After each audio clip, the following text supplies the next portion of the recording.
Akkam jirtu saba Waaqayyoo warroonni furtuu dhugaa hordoftan dhaggeeffattan karaa laayinii kana yeroodhaa yerootti sagalee Waaqayyoo dhaggeeffatan hundumtuu nagaan Waaqayyoo isiniif baay'atu araarri fayyaan isaa isinii wajjinaa jiraatu jecha har'ammoo jaalala Waaqayyoof fedha Waaqayyoo ta'ennaan fuula Waaqayyoo duratti haala kanaan argamne sagalee Waaqayyoo akka waliin qo'annuuf akka waliin dubbifannuuf Waaqa carraanuuf kenneef galannaa ta'u jecha guyyaarraa karaa addaa Afurri qulqulluun honnee keenyatti lubbuu keenyatti akka dubbatuuf akka nu barsiisuuf akka inni miilla isaa jala kaa'ee nu kaa'ee isarraa barachuu akka dandeenyuuf Waaqayyo hiree kana nuuf kenneera.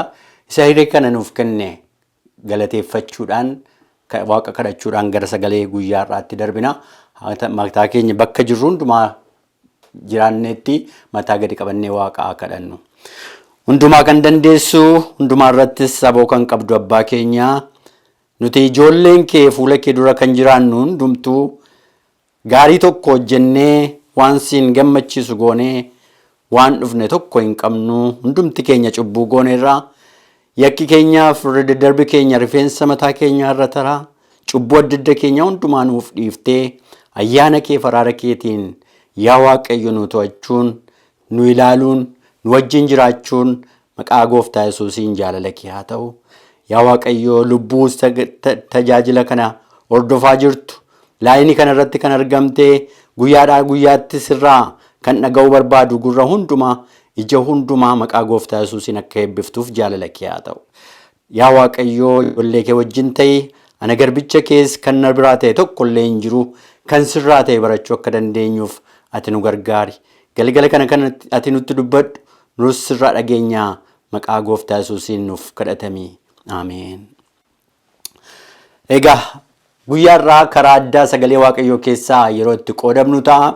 Innis mata duree anis si dhiiseen deema laataa kan jedhu. Anis si dhiiseen deema laataa. Gaaffiin kun gaaffii hundumti keenya of gaafachuu qabnu. Yeroo baay'ee Waaqayyoon dhiisanii deemuun Waaqarraa galagaluun Waaqatti dudda kennanii deemuun ijoollee Waaqayyootiif akka hin malle sagaleen Waaqayyoo nu hubachiisa. Sagalee Waaqayyoo keessatti keessumatti ijoollee isaa kan ta'an jalqaba daandii jireenyaa kan jalqaban adeemsa amantii kan jalqaban yeroo baay'ee karaa irratti kufanii argamaniiru. Karaa of duubas deebi'anii argamaniiru. Warroota sana keessaa egaa keessumatti akka fooniitti yoo fudhannee ilaalle akka obboleessa hafuuraattis yoo fudhannee ilaalle nama Deemaas jedhamu tokkotu ture. Deemaas Phaawulosii wajjin tajaajila Waaqayyoo kan kennan sagalee Waaqayyoo kan tajaajilan saba Waaqayyoo kan tajaajilan hiriyaa turani. Akka obbolaatti wal ilaalu turani. Xalayaa waliif barreessanii yeroo xalayaa sanaan Luqaas Maariqoos jedhee Deemaasiinis utuu maqaa hin dhayin darbu ture sagalee Waaqayyoo keessatti akka dubbatutti. Phaawulos egaa Deemaasiin utuma xalayaa barreessuuf utuma nagaa gaafatu utuma wajjin deemu guyyaa tokko irraa galagalee jedhan. Deemaasii na duukaa bu'uu dhiisee ofirra galagalee jedhan. Ofirra galagalee of duubatti deebi'e. Phaawulos wajjin deemsa isa jalqabe sana bakkaan ga'uurraa duuba deebi'uu filate jedhan. Keessumatti sagalee Waaqayyoo keessaa waa'ee Deemaasiin bakka afuritti dubbifachuu dandeenya. Innis yerootti Phaawulos gadda isaa kan ittiin ibsatu immoo Deemaasii na dhiisee deemee jedhaan yeroo inni jedhee dubbatu ilaalla. Ximootiyoos lammaffaa boqonnaa 4:10 irratti akkana jedha. Deemaas biyya lafaa kana jaallatee ana buusee mandaraa Tasalonqee dhaqee Karseeq biyya Galaatiyaa Tiitosii immoo biyya Dalaamitaa dhaqee jedheeti kan hin dubbatu. Tarseesitti deebi'ee jedhaan. Tarseesiin dhaqee Phaawulos narraa galagale Deemaas jedhee kan inni dubbateef. Duuba isaa deebi'ee biyya lafaa jaallate, addunyaa jaallate, foonsaa hordofe gara addunyaatti deebi'ee jedheeti kan inni garaa gaddaatiin kan inni dubbatuun jechuudhaan. Phaawulos egaa tajaajila hafuuraa waliin tajaajilan malee Deemaas yeroo inni biraa duubatti deebi'u Phaawulos kan inni qabatee ture, kan inni itti amanee ture, kan inni tajaajilus kan inni jiraatuufis waaqa isaa waan ta'eef Deemaasu na biraa deebi'e jedhee jireenya amantii isaatiitti duuba hin deebine. Jireenya hafuura isaatiitti duuba hin deebine. Jireenya tajaajila isaatiitti duuba hin deebine. Hamma dhumaatti waaqa kanaaf amanamaa ta'ee hamma dhumaatti akka inni deemee dhaabbatee darbe argina jechuudhaan. Kanaaf har'asi Deemaasitti kan fakkaannu ijoollee sabni Waaqayyoo namoota hedduutu jira. Saba Waaqayyoo keessumatti duraan tajaajila gurguddaa kennaa kan turan, kan lallabaa turan, kan faarsaa turan, kan kadhannaatti illee beekamoo ta'an, kan kennaa garaagaraa of keessaa qaban, Waaqayyo kennaa garaagaraa isaan keessa kaayatu jiru. Namoota hedduutu duubatti deebi'e saba Waaqayyoo. Eenyurraa duubatti deebi'anii? Waaqa isaan uume, waaqa isaan jiraachisu, waaqa fayyinaa kana jalaa gara duubaatti deebi'an jedhee sagaleen Waaqayyoo nutti hima. Har'a sanaaf isin keessaa namoota meeqalaa gara duubaatti deebinee kan jirru, dadhabina amantii mul'isaa kan jirru, hafuuratti du'aa kan jirru, jireenya amantii keenyaan durkatti laamshaa kan jiru namoota meeqataan alaa yaa saba Waaqayyoo. Amma immoo gooftaan keenya Yesuus Kiristoos akkuma Phaawulos Deemaasiin na dhiisee deebi'e jedhe, Yesuus immoo har'a sagalee isaatiin afaan isaatiin maqaa koof maqaa keessan waamee tarii na dhiisanii deebi'an ijoolleen koo jechaa jira ta'a. Harka isaa bal'isee deebi'aa isiniin jedhaa jira. Deebi'aa nuun jedhaa jira ta'a. Meeqan keenya bakka kadhannaa keenyaa dhiifnee kan deemne, bakka itti waaqeffannu, bakka itti sagannu, bakka itti waaqa kanaa wajjin wal arginu namoota meeqa kan dhiisee deeme laata? Haa ta'u malee har'as Waaqayyoo garaa nutti hin kutanne. Har'as Waaqayyoo nuuf har'as harki isaa bal'aadha, banaadha. Deebi'aa kottaa. Har'as ani isiniif jireenya. Har'as ani isiniif karaadha. Har'as ani isiniif dhugaadha jedhee sagaleen Waaqayyoo waamicha guddaa ijoollee isaatiif kennee jira. Eertuun lammaffaa Filiimoonaa boqonnaa 1:24 irratti Maariqoos, Arteksoos, Deemaas, Luqaas hojiitti hidhataa koo kan ta'an nagaan isiniif haa ta'u jedhee yeroonni maqaa Deemaasiin illee keessa kaa'ee hidhata koo karaa amantii jireenya amantii warroonni wajjin tarkaanfachaa jirru kun nagaan isiniif haa ta'u jedhee yeroonni waamicha guddaa, gorsa guddaa, eebba guddaa yeroonni saba isaa kana waamaa jiru argaa jirra jechuudhaan Phaawulos egaa Yohaannis 1 keessatti sarara wantoonni tun nuti arginu maal inni jenne yoo ilaalle har'as biyya lafaa jaalala biyya lafaatiin kan hudhamnee jirru, jaalala biyya lafaatiin foon keenyaaf isa keessaa ba'uu didee kan nu qabee jiru har'a sagalee Waaqayyoo nutti dubbata galgala kana. Galgala kana gara Yohaannis 1 boqonnaa 2 lakkoofsa 15 haga 17 yoo dubbifattanii ilaaltan sagaleen Waaqayyoo hammeenya lafaatiin, cubbuu lafaatiin warroonni hidhamtanii jirtan gara kootti deebi'aa yeroo inni jedhaa jiru argina.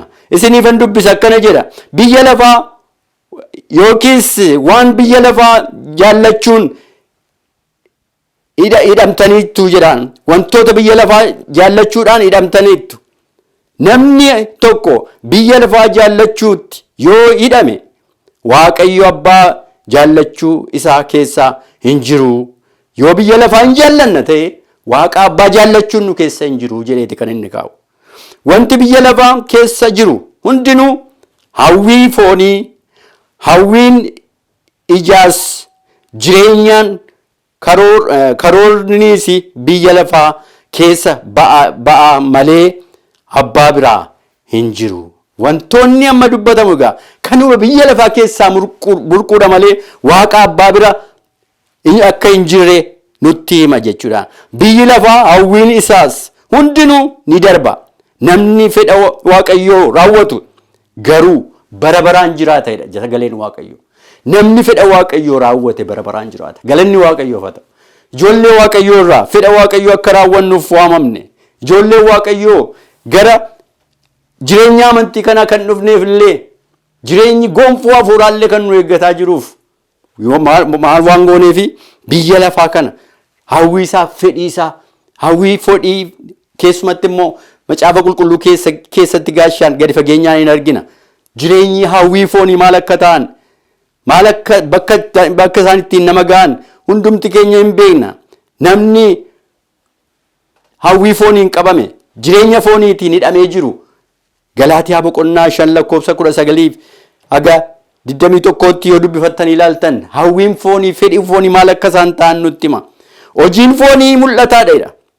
Isaanis alalummaa, xuraa'ummaa, jireenya gadhiisii, waaqayyoolii tolfamaa waaqessuu, qoricha namatti gochuu, diinummaa, qocolloo jedhee hin kaa'a. Jireenyi foonii maal akka isaan ta'an adda baasee Phaawulos ammas asirratti deebisee kaa'eera. Hinaaffaan isa achi keessa jira. Dheekkamsa, ofittummaan isa achi keessa jira. Yaadaan gargar ba'uun isa achi keessa jira. Barsiisaan gargar ba'u, weennoo, machii, alalummaa wanta kana fakkaatus akkanumaan akka jireenya foonii ta'an nutti dubbata jechuudha. Kanaaf waaqayyootti yoo keessumatti hawwii foonii kanatti adda of baafnee jireenya hafuuraa jiraanna yoo jenne waaqayyo jireenya hafuuraa moo maal akka ta'e anaaf isiniif adda baasee nuu kaa'eera. Jireenya fooniitti qabamnee biyya lafaa kanaan liqinfamnee kanaan liqinfamtaniittu ammas karaanii jira karattiin kana keessaa qulqullooftanii immoo deebitan jedhee achumatti immoo gajjallaa isaatti 22-26 immoo yoo dubbifattanii ilaaltan maal akka ta'e waaqarraa deebi'uu dhabuun waaqa wajjin walitti dhufeenya keenya qabnu jabeeffachuun waaqa wajjin akka Phaawulos deemsa isaa amma dhumaatti xumuruun anaaf isinirraa akka eegamu nu barsiifata sagaleen waaqayyo. 22 immoo iji hojii hafuuraa immoo jaalalaadhaan gammachuu jedhaan nagaa obsa gaarummaa arjummaa amanamummaa garraamummaadhaa fi da'oo ta'u jedheetti kan inni kaa'u. Egaa yaa saba waaqayyoo garraamummaan ijoollee waaqayyoo keessaa akka hin dhibamne nutti hima. Warri kana Kiristoos ta'an garraamummaan jireenya isaanii keessa jira. Jaalalli jireenya isaanii keessaa burqa. Ofittummaan isaan keessatti hin argamu. Bakka hin qabatu. Nuyi jireenya hafuuraatti yoo jiraanne hafuura kana duukaa bu'uu keenyadha. Egaa yaa saba waaqayyoo hafuuraan namoonni jirra jennee waamnu. Hafuuratti jirra warroonni jedhaman hundumtuu jaalala sana of keessaa burqisiisu. Jaalala Kiristoosiin sana guyyaadhaa guyyaatti of keessatti guddisuun nurra jiraata jechuudha. Jaalalli guddachaa deemuu qaba jireenya keenya keessatti. Ofittummaan nu keessaa ba'aa deemuu qaba, burqaa deemuu qaba. Yoo kana goonee dhagaa samaayinan koof kan keessan ta'e kan hin argamu. Keessumatti immoo Phaawulos ammas irra deebi'ee keessumatti yeroo deemaas isa dhiisee deebi'u kana hawwii biyya lafaatiin isa dhiisee deebi'u kana hundumaa erga hubatee erga yaadatee kana booda ijoollee waaqayyootiif akkana jedhee bakka eenyutu jaalala Kiristoositti adda na baasedha. Eenyu jaalala Kiristoositti gargar kan na baasu. Gidiraan yookiis mudamni ari'atamuun beelli yookiis qullaa ta'uun sodaachifamuun yookiis billaan gargar na baasuu danda'aare jedheeti gaaffii guddaadhaan kan inni gaafatu. Yaa saba waaqayyoo jaalala kanatti jaalala Kiristoos kanatti kan adda nu baasaa jiran har'a biyyi lafaa kan nu gowwomsee biyya lafaatiin akka deemaas qabamnee sammuun keenya qabamee yaadi keenya qabamee ilaalchi keenya biyya lafaatiin qabamee jireenya mana samii dhabuurraa jaalala Kiristoositti kanatti qabamnee hamma du'a fannootti waaqa kana wajjin jireenya keenya tokko godhachuu akka qabnu nu hubachiisa. Sababii keetiif jedha namoonni guyyaa guyyaatti nu keessaa hin ajjeefamu akka hoolotaa qalamuuf jedhanitti lakkaamee jira kan jedhee caafamee jira jedheeti kan inni kaa'u. Kanaaf Roomee boqonnaa 8 lakkoofsa 35 hanga 38tti kanan isinii dubbisaa jiru. Achi keessa jaalala waaqayyooti gonkumaa kan adda na baasuu danda'u hin jiru jedhee underline yeroo inni godhee jiru argina. 37 irratti akkanadha. Waan nu irraa ga'e hundumti garuu karaa isaa nu jaallatee mo'icha guddaa argannaa jedhan. Kana booda jaalala kanatti Yesuus duukaa deemuurraa kan na baasu du'i hin jiru jedhaan. Du'i yookiis jireenyi. Ergamoonni Waaqaa irraa warri bantii Waaqaa keessa aboo qaban jedhamanii sodaataman wanti hamma jiru, wanti dhufuuf jirus hundinuu wanti humna argisiisuu danda'us jaalala Waaqayyootti gargar akka na hin baafne hubadheera. Galanni Waaqayyoof ta'u. Yaa saba Waaqayyoo nuti kana hubanneerraa ergaa kana. Dhugumaan hubanneerraa yoo hubanneerra ta'e akka Phaawulos hamma dhumaatti hamma du'a fannootti akka Yesuus illee du'uun qabutti du'uun irra hin jiru jedhee amma of kennutti akkuma ga'e. Aniif isin sabni Waaqayyoo filate kun jaalala Waaqayyoo Yesuus duukaa bu'uurraa ka daandii Yesuus irra deemuurraa wantoonni adda nu baasan, wantoonni nu fu'an, wantoonni nu kuffisan jiraachuun qaban galanni Waaqayyoof haa ta'u. Wanti ol ka'ee jiru, wanti gadi fagaatee jiru, uumamna keessa wanti biraas jaalala Waaqayyoo isa karaa gooftaa keenya Kiristoos Yesuus nuuf dhufetti danda'ee gargar nu baasuu hin danda'u. Ameen. Galanni isaaf haa ta'u. Eenyuree kan duuba nu deebisuu barbaadan? Wantoonni duuba nu deebisuu barbaadan? Wantoonni daandii Waaqayyoo irraa nu fa'uu barbaadan? Akka Deemaas Waaqatti duddagannee kan deemaa jirru yoo jiraanne har'a sagalee Waaqayyoo anaaf isiniif barreeffame kun sagalee jireenyaati. Yoo qalbii jijjiirranne, yoo gara Waaqayyootti deebine hamma dhumaatti akka Phaawulos hin dhaabbachuu dandeenya. Yoo kanaachi Phaawulos Deemaasitti akkuma gadde, garaansaa akkuma isatti gadde, har'as garaan Waaqayyoo anaaf isinitti gaddataa. Garaan Waaqayyoo anaaf isinitti gaddeennaan immoo biyya lafaan liqqifamnee jirra ta'a. Kanaaf hagii agallu, qalbii jijjiirannu, deemsa keenya isa duukaa godhannu, jireenya keenya isa duukaa godhannu, jireenya hafuuraatiin isaa wajjin haa jiraannu. Deemaasiin fakkaachuurra Deemaas irraa barannu. Deemaas biyya lafaa jaallatee Phaawulosiin tajaajila Waaqayyoo dhiisee deeme jedhaan. Phaawulosii fi tajaajila Waaqayyoon kan inni dhiisee deeme. Har'a tajaajila Waaqayyoo kan dhiifnee deemne jirraa laata? Iddoo Waaqayyo nu kaa'irraa kan deemne jirraa laata? Iddoo kun isiniif mala jedhee Waaqayyo achi nu kaa'ee firee yookiis bu'aa gurguddaa nurraa eegu nummoo dhiifnee deemne jiraa laata? Har'a bakka nuti Waaqayyo nu kaa'etti akka deebinu Waaqayyo karaa jireenya Deemaasiin nu barsiisaa jira. Kanaaf har'a keessumatti dadhabeen jira kan jettan, dadhabeera harka kenneera jettanii kan jirtan har'a sanaaf isiniif abdiin jira. Phaawulos hin deemee, Deemaas hin deebi'e. Isinoo jireenya hafuuraa keessanitti jabaattanii deemaa jirtu yookiis akka Deemaasiin duubatti deebitanii jirtu. Har'a gaaffii kana of gaafannu. Yoo kana ta'e anis manni koo'is Waaqa isa waaqeffannu kana hamma dhumaatti jabaannee isaa wajjin deemsa keenya xumuruu akka dandeenyuuf Waaqni mana samii hunduma keenya nu gargaaru. Waliin kadhannaa haa kadhannu.